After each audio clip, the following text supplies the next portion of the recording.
You don't want to make this rookie mistake when installing kitchen cabinets, because in doing so, well, the end result could spell disaster. I'm going to tell you what it is coming up next.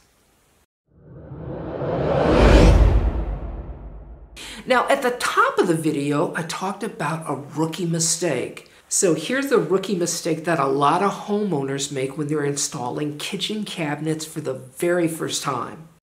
They make the mistake of hanging the cabinets independently of all the other cabinets. They don't tie the cabinets together with hardware. And you know, kitchen cabinets are a collection of mini cabinets that are all joined together to give the appearance of one continuous piece of cabinetry. Now, it's not just about aesthetics, it's also about strength. Because this is what you must remember. When you're installing cabinets, there are various sizes. You might have a cabinet that's 30 inches wide, and you might have a cabinet that's only 12 inches wide. So when you attach a cabinet to the wall that's only 12 inches wide, you're only going to hit one stud. You're only attaching that cabinet to one stud. But when you're installing a cabinet that's 30 inches wide, you know, chances are you're going to be attaching to 2 or more studs. So it has a lot more holding power, that 30-inch cabinet, than that 12-inch cabinet. So how you increase the holding power of that 12-inch cabinet is you attach it to the 30-inch cabinet. And that's why cabinets are all attached to one another. They're not just attached to the wall, but they also are attached to the cabinet that they're next to.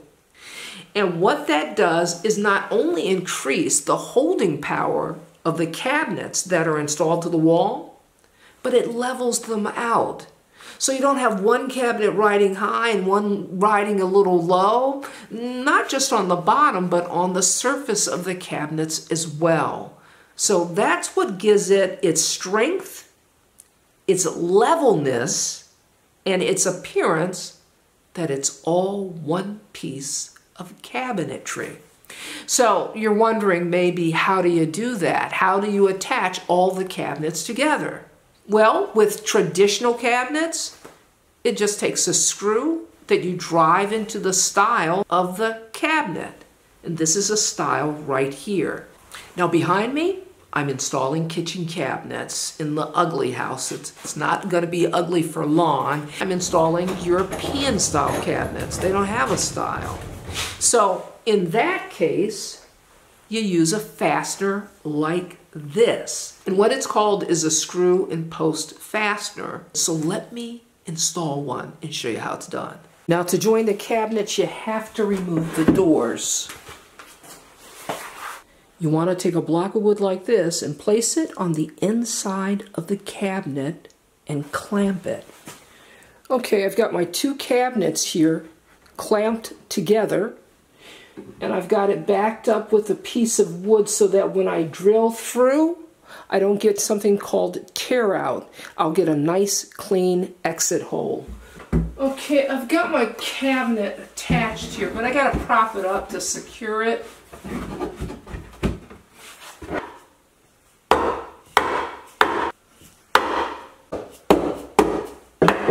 Sometimes when you're installing cabinets by yourself, it makes sense to use a brace along with your pistol clamps here. Once you have your cabinets lined up, not just on the bottom like this here, but also on the face, it's got to be perfectly flat going across. Once you've got that, it's time to drill.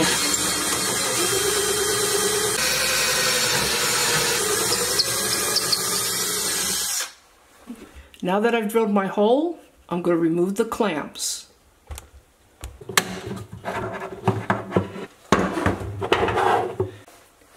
Now I take my post and insert it.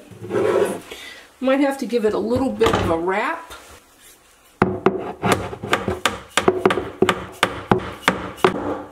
There we go. Now I take my washer and my screw and I attach the other side.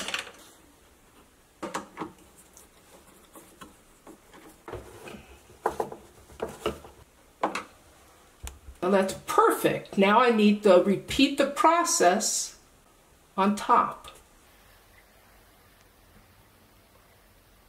Once you have your cabinet screwed into the wall, and then also attached to the cabinet with the, well, with the posts and screws I just demonstrated, then you can remove the support.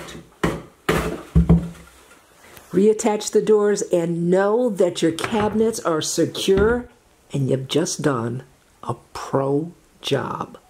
If you found the video helpful, will you subscribe to seejanedrill? You know, I'm just about 3,000 subscribers away from that gold play button. And I gotta tell you this, it really would mean a lot. This is Leah saying, you can do this. See you next time.